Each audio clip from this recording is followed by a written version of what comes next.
Está no ar o Jornal Regional. Estamos começando mais uma semana de Jornal Regional, trazendo para você as notícias das cidades e do país. Vamos aos destaques de hoje. Prefeita Marina anuncia compra de imóvel para Centro Administrativo do 2º Distrito em Guapimirim. Magé realiza a nova edição do programa Mais Amor por Você. Polícia de Teresópolis prende 2 acusados de tentativa de roubo no centro da cidade. Governo de Rio das Ostras diz que verba recebida do Estado será usada para pavimentar 61 ruas. Projeto de lei aprovado na LERJ pretende incentivar turismo religioso no estado do Rio. Feito um registro do maior felino da América Latina no Parque Estadual dos Três Picos. Você confere ainda notícias de Petrópolis, Macaé, plantões policiais dos últimos dias, informações nacionais e estaduais. Está começando o Jornal Regional. E nós começamos a edição de hoje falando, como sempre, dos municípios, desta vez começando por Guapimirim. A prefeita Marina assinou no final de semana a compra do imóvel no Vale das Pedrinhas, que vai sediar o Centro Administrativo Regional do 2º Distrito. Hoje é um dia histórico para todos nós do 2º Distrito, Vale das Pedrinhas, Vila Olímpia, Várzea Alegre, todos os bairros que compõem o nosso 2º Distrito. Por que é um dia histórico? Porque hoje estamos assinando a compra do terreno aonde vai ser a nossa subprefeitura. A subprefeitura que por muitas vezes, na campanha eleitoral, quando eu falava que iria construir, as pessoas falavam assim, olha, isso daí todo mundo prometeu, ninguém fez. Mas a gente governa de verdade, a gente é um governo que quer deixar um legado para a cidade. Mas essa compra, gente, foi construída por várias mãos. Esse ganho não é um ganho somente da Marina. Tem aqui o Fará, que é proprietário do terreno, que se dispôs a vender a propriedade para ver o desenvolvimento do Vale. Tem aqui a nossa procuradora, a doutora Eliane, junto com o nosso procurador, subprocurador, doutor Whindersson, que, olha, agilizou de uma forma fenomenal junto com o cartório, né, aqui da nossa cidade de Guapimirim, na pessoa do Frederico, agilizou para que a gente pudesse estar comprando esse terreno em tempo recorde. E o nosso secretário de urbanismo, né, que fez toda a avaliação e que agora é o responsável para desenhar a nossa subprefeitura. É isso, gente, é a gente trabalhando de verdade para ver o nosso povo mais feliz.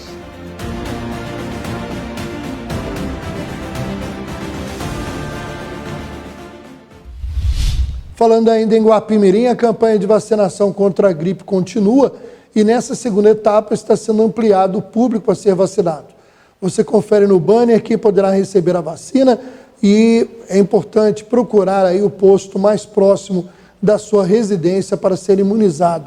Vacina e proteção, não deixe de se vacinar, é o que vem aí pedindo a Prefeitura de Guapimirim. Falando da vizinha Magé, a agricultura forneceu mais de 4 toneladas de alimento à merenda escolar.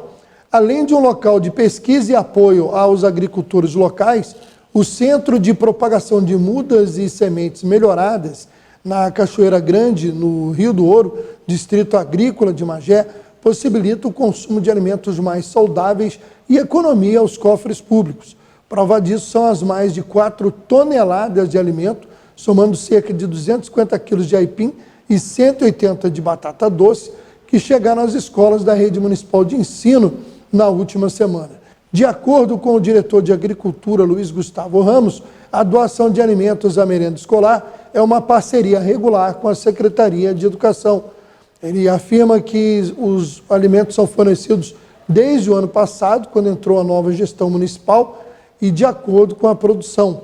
Segundo ele, essa foi a primeira doação de 2022, mas pretende enviar mais legumes e até hortaliças, que vão ser plantadas mais à frente, segundo o diretor, acrescentando ainda o ganho nutricional da ação. Bom, e vale lembrar que no final de semana aconteceu aí a primeira eliminatória do Canta Magé Kids, a competição que agora vai conferir os talentos entre crianças e adolescentes da cidade. Mas os resultados e como foi essa primeira eliminatória, você confere numa próxima edição do Jornal Regional e também aqui no nosso plantão de notícias. Mas vale lembrar que subir ao palco é sempre uma grande emoção e um desafio, principalmente para as crianças. E foi com essa preocupação que a organização do Canta Magé Kids criou um projeto para dar suporte emocional e acompanhar os candidatos mirins durante o festival. O Psicanta realizou a primeira oficina na semana passada e vai seguir durante as lives eliminatórias. As crianças que participarão do Canta Magé Kids estão sendo preparadas com muita atenção para as lives eliminatórias. Para trabalhar com nervosismo, os jovens cantores participaram de uma oficina de acompanhamento de suporte emocional, o Psicanta. Na edição anterior do Canta Magé, que nós lidamos com um público jovem e adulto, nós vivenciamos algumas situações bastante curiosas. Alguns dos participantes, no momento de subir ao palco, travaram, tiveram crise de ansiedade e a gente meio que teve que lidar com aquilo. Quando nós iniciamos o planejamento do Canta Magé Kids para o público infanto-juvenil, nós ficamos imaginando que essas cenas podiam ser mais comuns. Então a gente entendeu que era necessário, em parceria com a Secretaria de Saúde, desenvolver algum projeto que pudesse acompanhar essas crianças e ter, no momento em que isso acontecesse, alguma estratégia para lidar com elas. E isso só se faz com um profissional habilitado, que tenha conhecimento para atuar. Então a gente entende que é mais um patrimônio do Canta Magé que fica para os participantes. O Psicanta é um projeto desenvolvido para trabalhar o emocional dos participantes antes, durante e após a apresentação. Durante a oficina, diversas dinâmicas foram realizadas. A gente começa com essa oficina hoje, que é para identificar, para a equipe profissional identificar quem são esses participantes, identificar talvez as suas necessidades.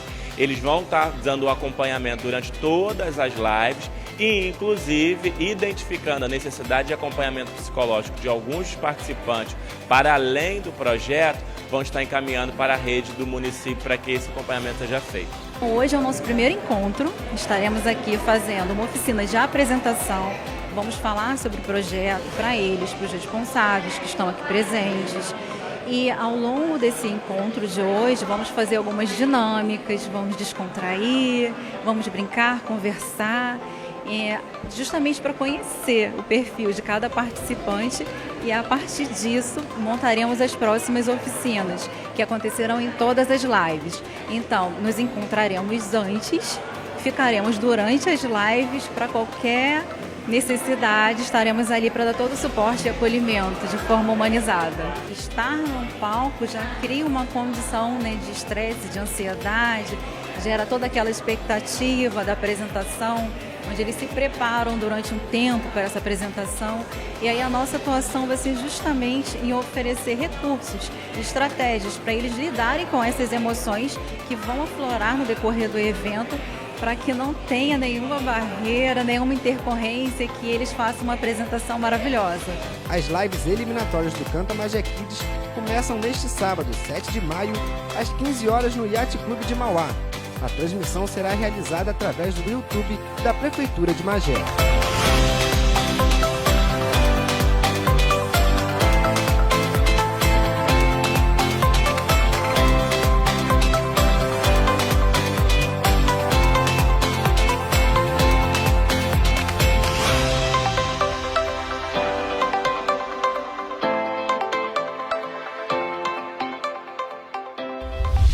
Daqui a pouquinho falamos mais de Magé, mas o momento agora é de destacar em Teresópolis, que está chegando ao fim o prazo para quem pretende cursar a faculdade pública. O vestibular C10 de 2022 tem inscrições abertas somente até este dia 11. São 30 vagas para Geografia e 30 para Pedagogia na unidade de Teresópolis. Então, quarta-feira, dia 11, é o último dia. Você confere aí o link para fazer a inscrição. Vale lembrar que desde fevereiro de 2021, Teresópolis conta com o Polo CEDERJ, que oferece cursos universitários públicos e gratuitos. Já são 2 cursos vigentes, Geografia e Pedagogia, com 60 novas vagas oferecidas a cada semestre. A oferta dos cursos é fruto dos convênios firmados pela Prefeitura de Teresópolis com a Fundação CCERJ e a UERJ, Universidade do Estado do Rio de Janeiro. Falando ainda de Teresópolis, a sessão desta terça-feira vai ser aguardada aí com muita ansiedade no meio político do município. Vale lembrar que na última quinta-feira a gente vê imagens aí de uma sessão relâmpago. Os vereadores permaneceram mais de uma hora no Salão Azul, como é chamado o anexo ao plenário da Câmara, onde geralmente são feitas as reuniões quando há votações polêmicas. Poucos vereadores quiseram comentar sobre o que foi debatido ali no Salão Azul, mas sabe-se que tem a ver com a questão do novo Promage, que há uma iniciativa de alguns vereadores de tentar reverter o projeto do Promage, que havia sido aprovado pela Câmara, revogando aquele projeto de lei, né, que autoriza a Prefeitura a implantar esse novo programa. O Promage que já foi utilizado em outros governos e estava desativado. É o uso de adolescentes, né, no trabalho da Prefeitura, né, no caso vai ser especificamente do estacionamento rotativo, mas o Promage em tempos anteriores também o utilizava numa forma de estágio preparatório desses jovens para o mercado de trabalho. Vamos ver o que vem por aí dessa polêmica. Bom, nós cobramos aqui no Jornal Regional que a Prefeitura de Rio das Ostras havia recebido aí um grande recurso, quase 38 milhões de reais, por parte do Estado do Rio de Janeiro, em virtude aí da concessão de blocos da SEDAI, né, e Rio das Ostras foi incluída num desses blocos, e o município, por conta disso, recebeu, na visita do governador Cláudio Castro, alguns dias atrás, 38 milhões de reais. E, segundo a Prefeitura, já está com os projetos prontos para investir essa verba repassada pelo Estado em obras de infraestrutura. A princípio, segundo o governo municipal, 61 ruas de 8 localidades receberão pavimentação. Vale lembrar que o governador esteve em Rio das Ostras entregando simbolicamente um cheque de R$ 38.753.857,60 relativo à regionalização de serviços de abastecimento de água e esgotamento sanitário. Desse valor, 65% já está nos cofres da Prefeitura, cerca de 25 milhões de reais que serão totalmente investidos nas obras de drenagem e pavimentação do setor O do orçamento participativo, cumprindo, segundo o governo municipal de Rio das Ostras, mais um compromisso com a população. Como a gente falou naquela oportunidade, tínhamos que cobrar da Prefeitura onde seria aplicado esse dinheiro, porque não faltaria verba para atender as demandas de diversas comunidades que até hoje sofrem com ruas sem pavimentação e esgotamento sanitário. Bom, ainda falando de Rio das Ostras, a Coordenadoria de Proteção e Defesa do Consumidor, PROCON, instaurou na semana passada um processo administrativo de ofício contra a empresa Enel, que atua na geração e distribuição de energia elétrica. Isso foi por conta de diversas falhas na prestação de serviços na localidade de Cantagalo. A empresa foi notificada da abertura do processo e, respeitado o direito de defesa, a Enel tem um prazo de 10 dias para apresentar a sua defesa, justificando o motivo da instabilidade da qualidade no serviço de prestação de fornecimento de energia elétrica na região de Cantagalo. Moradores reclamam constantemente sobre a intermitência do fornecimento de energia, aqueles chamados picos de luz. O PROCON requer ainda a imediata regularização do fornecimento de energia. Bom, agora nós vamos falar um pouco do que acontece na Assembleia Legislativa do Estado do Rio de Janeiro, a LERJ, onde um projeto aprovado em plenário e encaminhado para a sanção do governador pretende incentivar o turismo religioso no Estado do Rio de Janeiro. Em outro projeto, que ainda vai ser votado, né, já foi a plenário, mas foi retirado aí a partir do recebimento de algumas emendas, o objetivo é resguardar os consumidores que utilizam cartões de débito e crédito. Confira. Na sessão plenária desta quinta-feira, os parlamentares iniciaram as votações analisando o projeto que cria o programa Infratur. Com o objetivo de desenvolver o turismo religioso no estado, a ideia é que prédios e atrativos turísticos públicos ou privados do estado passem por reformas ou sejam recuperados. De acordo com a proposta, para ser beneficiado pelo programa, os locais deverão atender requisitos como ter mais de 100 anos, ser tombado por órgão público e integrar roteiros turísticos reconhecidos na região, nacionalmente e internacionalmente. O projeto dos deputados André Siciliano, Gustavo Tutuca, Márcio Pacheco e Max Lemos foi aprovado e segue para a sanção ou veto do governador. Instituições financeiras que emitem cartão de crédito e débito com a modalidade por aproximação deverão realizar consulta prévia ao consumidor para que o próprio autorize ou não a emissão dos cartões. A tecnologia de pagamento por aproximação permite que as transações sejam realizadas sem a necessidade de digitar a senha do cartão. A proposta apresentada pelos deputados Lucinha e Luiz Paulo determina ainda que as instituições devem alertar os consumidores sobre os cuidados necessários para evitar golpes e que os próprios clientes podem determinar o valor máximo permitido para as transações. A matéria recebeu 12 emendas e retornou para análise das comissões.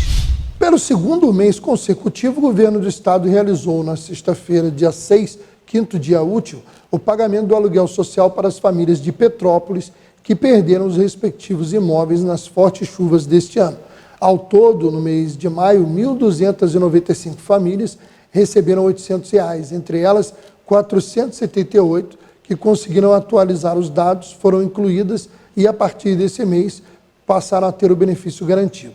Já as primeiras 817 famílias habilitadas em abril receberam a segunda parcela. O investimento do Executivo Fluminense é de cerca de R$ 1.692.000 para chegar ao valor de R$ 1.000, né, para esse auxílio. A Prefeitura de Petrópolis tem completado com R$ 200. As famílias beneficiadas estão em conformidade com critérios estabelecidos por resolução da Secretaria de Estado de Desenvolvimento Social e Direitos Humanos. A consulta à lista de beneficiários está disponível no endereço que aparece na sua tela, portalaluguelsocial.rj.gov.br. O pagamento do aluguel social é efetuado na conta da Caixa Econômica Federal, vinculada ao cadastro da família no CadÚnico. Aqueles que obedecem aos critérios do programa e estavam com os dados atualizados, bem como estavam com a conta ativa, já foram beneficiadas. Bom, nós vamos agora a um rápido intervalo. Na volta, você confere o plantão policial dos últimos dias, outras informações das cidades e do país.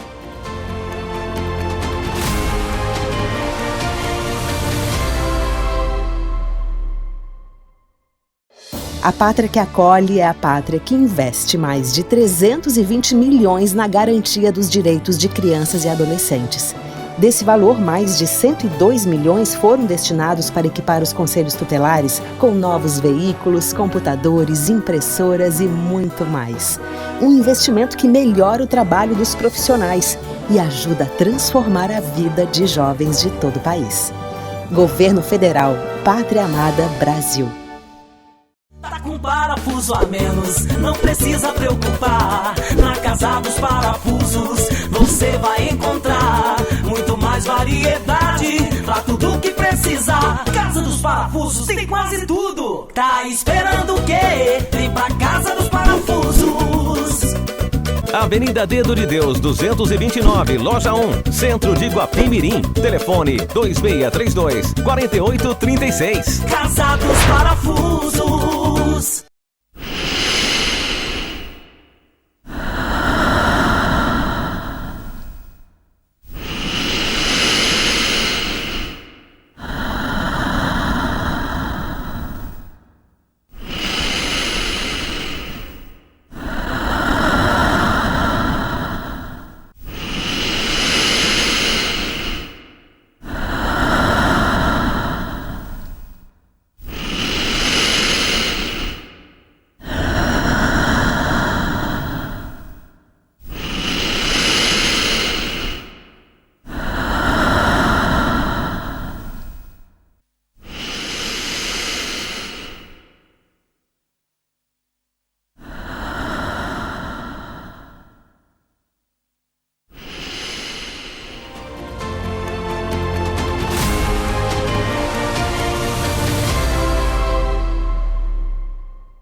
Chegando para o segundo bloco do nosso Jornal Regional e vamos seguindo com o noticiário das cidades, começando agora por Magé.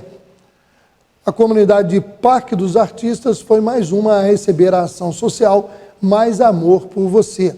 Os serviços da Prefeitura estão cada vez mais próximos da população através dessa ação social Mais Amor por Você, que leva serviços das secretarias de assistência social e saúde aos bairros mais afastados de Magé.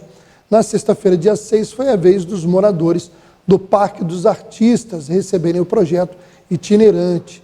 Por exemplo, a moradora Rosinéia Jesus, de 44 anos, aproveitou a ação perto de casa para fazer a segunda via do CPF e da identidade e as certidões de nascimento da filha e do neto.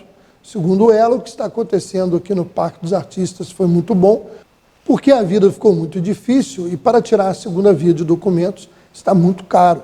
Estava complicado de fazer, mas agora consegui. Agradeceu a moradora.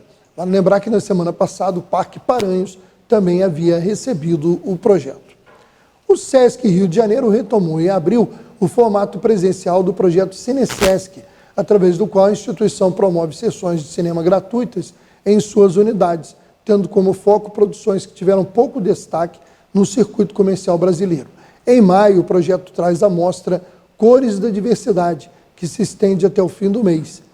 O tema e a curadoria das obras buscam revelar as múltiplas cores da nossa diversidade. O conjunto de obras apresentado neste recorte sugere caminhos para se refletir a respeito dos avanços na discussão sobre temáticas e vivências negras, LGBTQIA+, indígenas no Brasil e no mundo, assim como aponta as dificuldades e as armadilhas que esses corpos ainda precisam enfrentar em seus cotidianos. Ao todo, são mais de 90 sessões em 12 unidades do SESC no estado, sendo 4 delas na capital, na região metropolitana e também no interior. O circuito passa por Niterói, São Gonçalo, Nova Iguaçu, São João de Meriti, Barra Mansa, Campos, Nova Friburgo e Teresópolis. Por falar em Teresópolis, algumas das atrações aí do mês, a produção Café com Canela será exibida no dia 12, Inferninho no dia 19. Terá também a sessão de curtas, com Inabitáveis, Rubi, entre outros, no dia 26. Tudo isso sempre a partir das 19h30. Além disso, tem uma programação infantil, com nos dias 19 e 26 a exibição de Asterix e o Segredo da Poção Mágica, e nesse próximo dia 12, de Miúda e o Guarda-Chuva, a partir das 14 horas. A Secretaria de Saúde de Rio das Ostras divulgou o calendário de vacinação contra a Covid-19 de segunda, dia 9, até sexta-feira, dia 13. Nesta semana, o município passa a oferecer a 4ª dose para idosos a partir de 70 anos que já tomaram a 3ª dose há pelo menos 4 meses. O atendimento está concentrado no polo de vacinação do Yacht Clube, no centro, das 8 às 16 horas para adultos e crianças. O município segue oferecendo a repescagem de 1ª, 2ª, 3ª e 4ª doses contra o coronavírus, inclusive da vacina Pfizer adulto, já que uma nova remessa desse imunizante chegou a Rio das Ostras nos últimos dias. Importante lembrar que não é necessário intervalo entre vacinas contra a Covid-19 e as demais vacinas de rotina ou de campanhas para a população maior de 12 anos.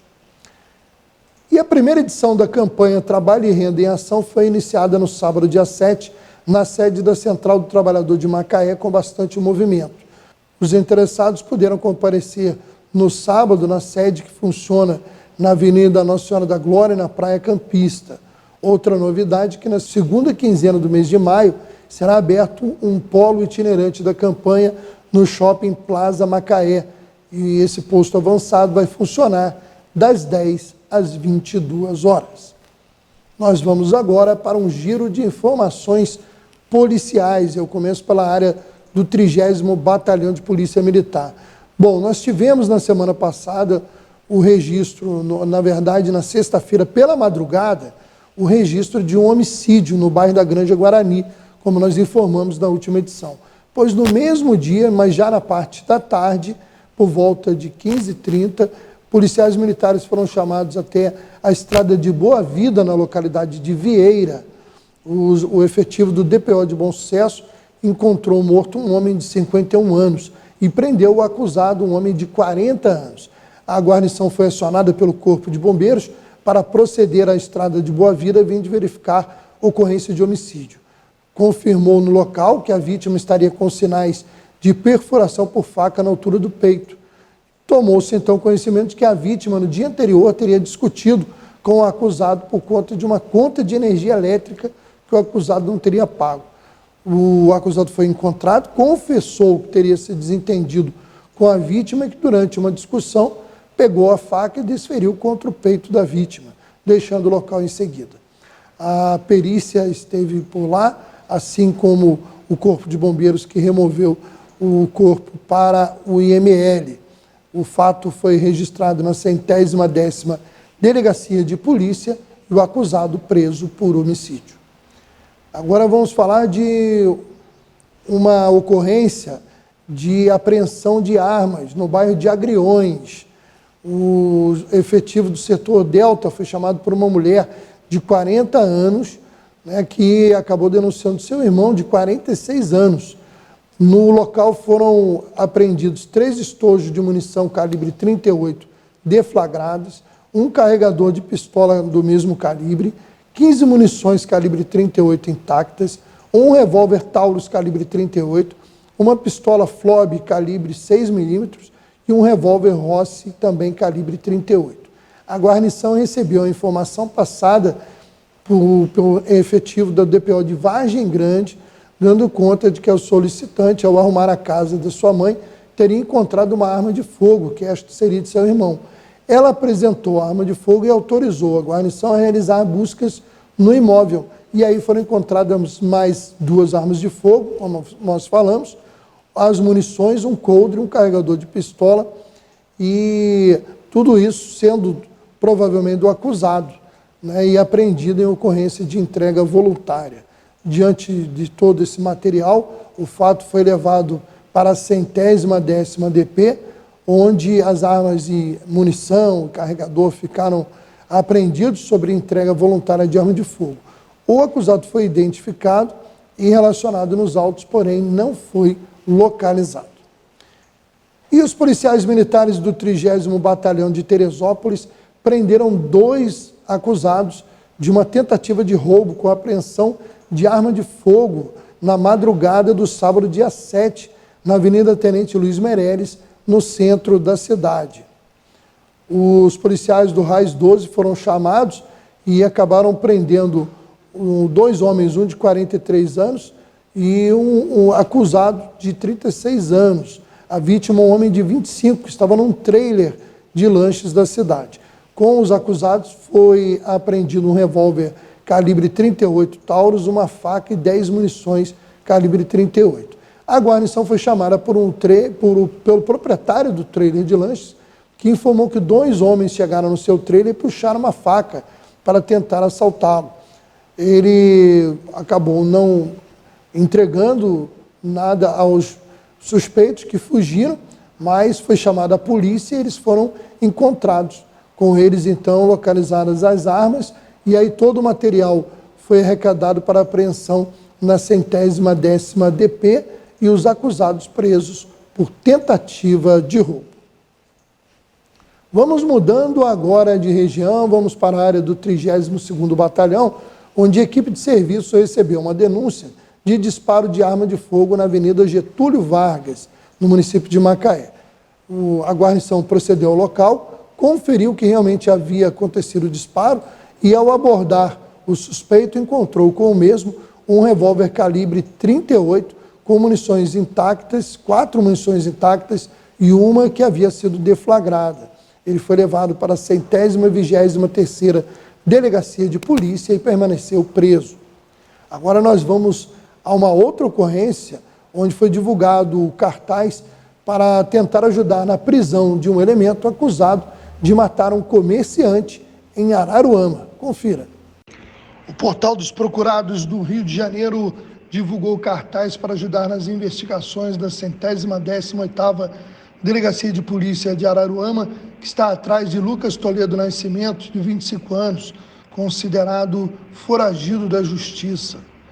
segurança clandestino, ele é acusado de crime de homicídio qualificado, praticado contra o comerciante Fagner Gomes da Silva, de 36 anos, na noite de 26 de dezembro do ano passado, na Praia do Gavião, no bairro de Bananeiras, em Araruama, onde a vítima foi alvejada na região do abdômen por um disparo de arma de fogo efetuado pelo acusado, que já respondia também por um crime de homicídio ocorrido anteriormente em Rio das Ostras, em 28 de abril de 2021. E um caso de intolerância religiosa culminou numa tentativa de homicídio e uma mulher perdendo a visão do olho direito. Segundo informações, no bairro Lagomar, em Macaé, a vítima ouvia músicas da sua religião, ela é candomblessista, e o vizinho incomodado foi até o local e a agrediu. O irmão e o marido da vítima tentaram defendê-la, mas o agressor, segundo ainda as informações, não satisfeito, foi em casa, buscou um facão e acabou atingindo o olho direito da mulher, que perdeu totalmente a visão. Ela foi atendida no serviço médico do município, depois foi para a 123ª Delegacia de Polícia.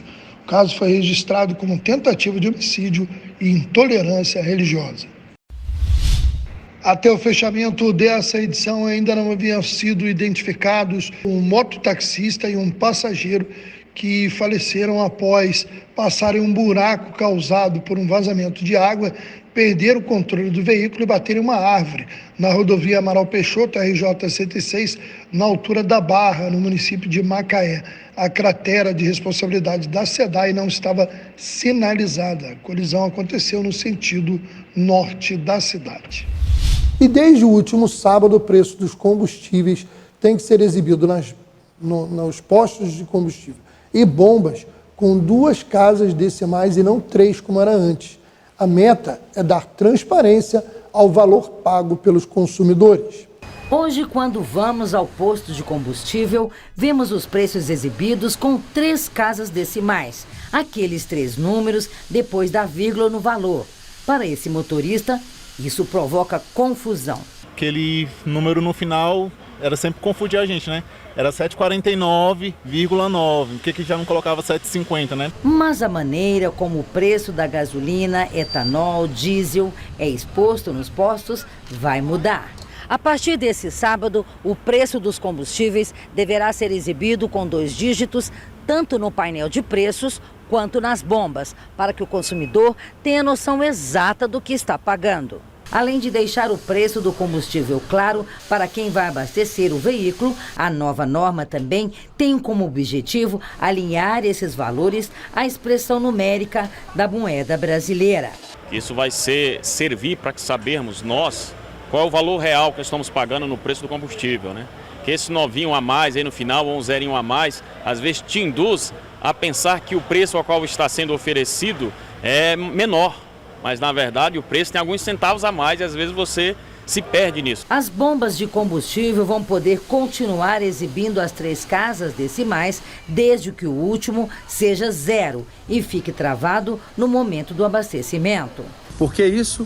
Porque são 300 mil bombas em todo o território nacional e no Distrito Federal quase 3 mil bombas, o que seria muito difícil modificá-las, trocar painel e mexer nas suas configurações. Segundo a Agência Nacional do Petróleo, Gás Natural e Biocombustíveis, ANP, a medida não trará impactos no valor final dos preços dos combustíveis, pois não haverá custo aos revendedores e nem restrições aos preços praticados. Armadilhas fotográficas instaladas no Parque Estadual dos Três Picos, o maior parque estadual do Rio de Janeiro, flagraram no final de abril uma onça parda, um puma concolor, segundo maior felino do continente americano e que está ameaçado pela expansão da interferência humana em seu habitat natural. As imagens foram registradas por uma das 20 armadilhas fotográficas instaladas pela equipe de técnicos que atuam na unidade de conservação administrada pelo Instituto Estadual do Ambiente, o INEA. Segundo o presidente do INEA, Felipe Campelo, o órgão conta hoje com uma equipe altamente qualificada, aliada à disponibilidade de diversos aparelhos tecnológicos. A união, segundo ele, permite uma atuação mais eficaz no que diz respeito a observação e conservação da fauna e flora fluminense. Além da onça parda, outras espécies também foram flagradas pelas câmeras dentro do território do parque, como o coati e a ave iambuaçu. No ano passado, um dos vídeos capturou um cachorro do mato na caça de um tatu, opção alimentar até então desconhecida para essa espécie. Segundo o coordenador do parque, Rominick Schmidt, os registros são extremamente importantes para a observação e identificação de espécies e indivíduos. Através das armadilhas, pode-se descobrir a quantidade de animais no local, seus hábitos alimentares e até mesmo se são animais solitários ou que vivem em grupos. Além disso, a presença da onça parda no território do Parque dos Três Picos, segundo ele, demonstra a existência de um ecossistema equilibrado e saudável dentro da unidade. Vale lembrar sobre o Parque Estadual dos Três Picos, que ele tem área aproximada de 65 mil hectares e abrange os municípios de Teresópolis, Guapimirim, Nova Friburgo, Cachoeiras de Macacu e Silva Jardim. Bom, nós vamos aí rapidamente falar de esportes, porque o destaque aí nessa edição de início de semana do Esporte Mais é a participação do presidente Cinho do Magiense Futebol Clube. Ele bate um papo com o Isaac Iatti sobre como anda aí o clube do Verdão da Baixada, que vai disputar a competição Sub-20 da Série B do Campeonato Estadual. Você confere outras notícias do esporte nas cidades, também como anda a vida dos clubes pequenos na Série C e D do Brasileiro e na Série A2, a segundona do estadual, e, lógico, falar de Flamengo, Fluminense, Botafogo e Vasco. Tudo isso e muito mais no Esporte Mais. Eu quero agradecer a nossa equipe técnica e a você que acompanha o nosso trabalho em todos os canais e plataformas que transmitem o Jornal Regional. Grande abraço e até uma próxima edição.